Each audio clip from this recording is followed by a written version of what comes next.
오늘은 요한복음 9장 8절부터 12절까지 말씀을 함께 나눠보겠습니다. 요한복음 9장 8절부터 12절까지 말씀 제가 봉독해 드리겠습니다. 이웃 사람들과 전에 그가 거린인 것을 보았던 사람들이 이르되 이는 앉아서 구걸하던 자가 아니냐. 어떤 사람은 그 사람이라 하며 어떤 사람은 아니라 그와 비슷하다 하거늘 자기 말은 내가 그라 하니 그들이 묻되 그러면 내 눈이 어떻게 떠졌느냐. 대답하되 예수라 하는 그 사람이 진흙을 이기어 내 눈에 바르고 나더러 실로암에 가서 씻으라 하기에 가서 씻었더니 보게 되었노라. 그들이 이르되 그가 어디 있느냐. 이르되 알지 못하노라 하니라. 아멘. 오늘 본문은 날 때부터 소경이었던 자가 경험한 그 눈뜨게 됨이 구체적으로 어떤 것이었는지 사람들이 서로 주고받는 말과 소경에게 묻고 답하는 말을 통해 점차 밝히 드러나게 되는 과정입니다. 먼저 소경과 가까이에서 함께 살아온 이웃들이 그리고 이들 외에도 그를 늘 지켜보아온 사람들이 눈을 뜬 소경을 보게 되었습니다. 이들은 소경의 달라진 모습을 발견하고 자기 눈을 믿지 못하겠다는 듯이 혼란스러워했습니다. 그들은 소경의 과거 모습을 잘 알고 있었기 때문에 지금 소경에게 일어난 변화가 너무나 새롭고 낯설었으며 그럼에도 너무나 분명해서 도저히 부인할 수가 없었습니다. 이로 인해 그들 사이에 생겨난 혼란을 사도 요한은 이렇게 전하고 있습니다. 이는 앉아서 구걸하던 자가 아니냐. 어떤 사람은 그 사람이라 하며 어떤 사람은 아니라 그와 비슷하다 하거늘. 소경에게 일어난 변화는 사람의 능력으로는 불가능한 일이라는 사실을 직감했기 때문에 이 사람은 그 장님이었던 거지일 수가 없다 또는 그와 생김이 비슷한 사람일 뿐이다 라고 생각한 것입니다. 그러자 소경이 직접 나서서 그 신분을 확인시켜 주었습니다. 내가 그라. 하지만 이것으로 대답이 다 된 것은 아닙니다. 지금까지 그를 알아온 사람들에게는 소경이 겪은 변화가 도저히 이해가 되지 않았기 때문입니다. 그래서 그들은 소경에게 그러면 네 눈이 어떻게 떠졌느냐고 그의 전말을 캐물었습니다. 소경은 자신에게 일어난 일을 차례대로 자세히 알려주었습니다. 예수라 하는 그 사람이 진흙을 이겨 내 눈에 바르고 나더러 실로암에 가서 씻으라 하기에 가서 씻었더니 보게 되었노라. 예수님에 대한 소문을 들어 어느 정도 알고 있는 사람이었다면 이 설명에 수긍을 했을 겁니다. 하지만 그렇지 못한 자들에게 소경의 대답은 황당무계한 소리를 하느냐는 호통을 들을 만한 말이었습니다. 그러나 소경으로서도 답답한 일이었습니다. 무슨 거짓말을 하거나 무얼 숨기고 있는 것도 아니었고 그것이 정말로 사실이었기 때문입니다. 소경으로서는 더 이상 할 말도 없었습니다. 이런 일은 설명하는 사람이 제대로 설명하지 못하거나 듣는 사람이 이해할 능력이 없기 때문에 벌어진 일이었으며 우리도 흔히 경험하는 일이기도 합니다. 하지만 오늘 본문의 이 경우에는 이런 일반적인 경우와 다른 특별한 점이 있습니다. 왜냐하면 지금 소경이 설명하려는 그 일은 소경이 설명할 수도 없는 일이었으며 설명한다 해도 듣는 사람이 이해할 수 있는 평범한 일도 아니었기 때문입니다. 소경이 그 말한 것 이상으로 더 설명할 수 없었던 것은 그가 겪은 일이 근본적으로 사람의 능력이나 지혜와 이해의 차원을 넘어서는 일이었기 때문입니다. 물론 소경으로서도 그 이상의 어떤 설명을 하는 것은 불가능한 일이었습니다. 왜냐하면 그 역시 놀라운 은혜를 경험하기는 했지만 그 소경 역시 아직 그 은혜와 그 은혜를 베푸신 예수님에 대해 깊이 알거나 완전히 이해하지 못한 상태였기 때문입니다.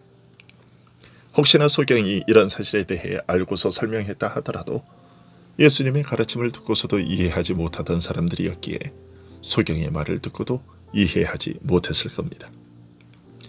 이런 사실과 관련해서 우리가 하는 말 중에 흔히 설명해달라는 요구가 무엇을 뜻하는지 잠깐 살펴보는 것이 도움이 될 겁니다.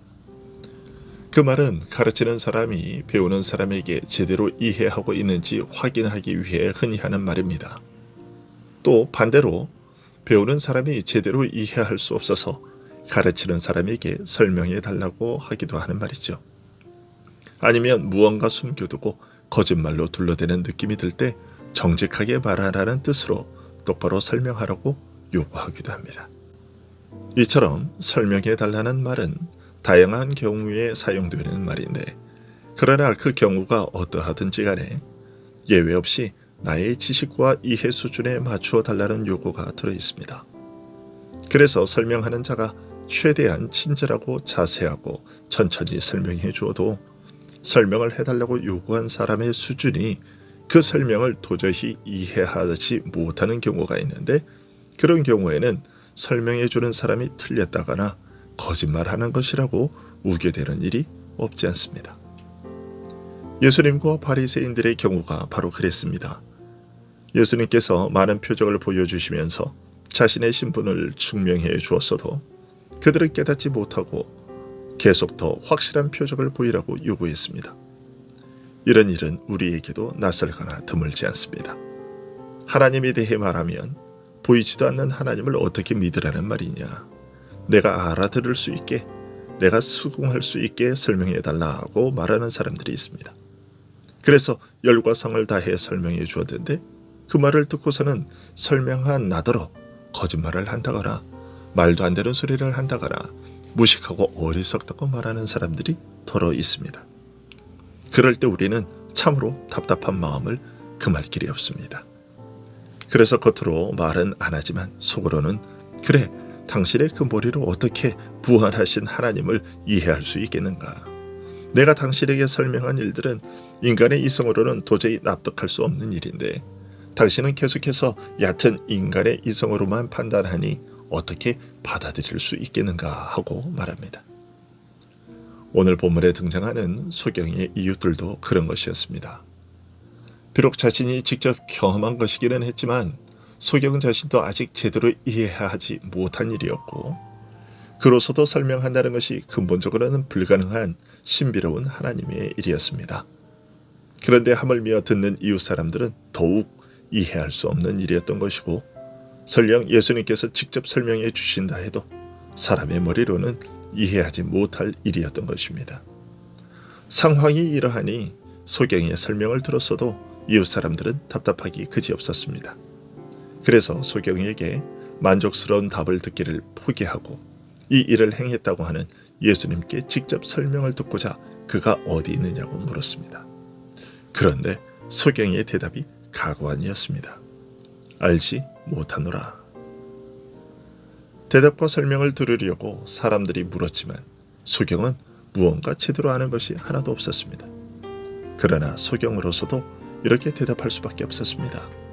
이것이 사실이고 그 이상은 그로서도 대답할 수 없었기 때문입니다. 그가 먼저 예수님을 알아보고 고쳐달라고 요청한 것도 아니었고, 예수님께서 길을 가시다가 그저 그를 불쌍히 여겨 베푸신 은혜를 입었을 뿐입니다. 그런 앞을 보지 못한 상태에서 예수님을 만났고 예수님의 음성만 들었을 뿐이었으며, 다만 실로암 못에 가서 씻으라고 하신 말씀을 따라 씻으러 갔는데 그 사이에 예수님은 어디로 가시는지 알려주지도 않으신 채 그 자리를 떠나고 말았습니다. 그러니 예수님의 모습도 예수님이 어디에 계시는지도 알 도리가 없었던 것이죠. 하지만 그렇다고 해서 이 소경이 예수님을 모르는 것은 아니었고 은혜를 입지 않은 것도 아니었습니다. 아직 분명하게 드러나지는 않고 있었지만 소경에게는 이미 놀라운 일, 즉 사람이 만들어낸 것이 아니라 하나님께서 친히 행하신 일이 그의 육신과 영혼에서 일어났습니다.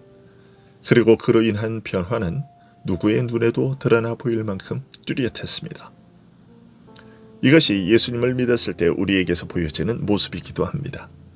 즉, 내가 예수님을 믿게 되었고 그로 인해 내 안에 어떤 분명한 변화가 일어났는데 다른 사람들에게는 그 변화의 내용이 이것이다 라고 정확하게 설명하지는 못하는 그런 일이 있습니다. 하지만 내 안에 일어난 그 변화는 다른 사람들도 분명히 인식할 수 있는 그런 변화인 것입니다. 그러나 결국에는 내 안에 생겨난 그 변화를 통해 예수 그리스도를 나타내고 증거하게 되는 자리에까지 이르게 됩니다. 나의 죄를 씻으시고 나를 변화시킨 하나님의 일에 깊은 의미가 드러나게 되는 것입니다. 기도하겠습니다.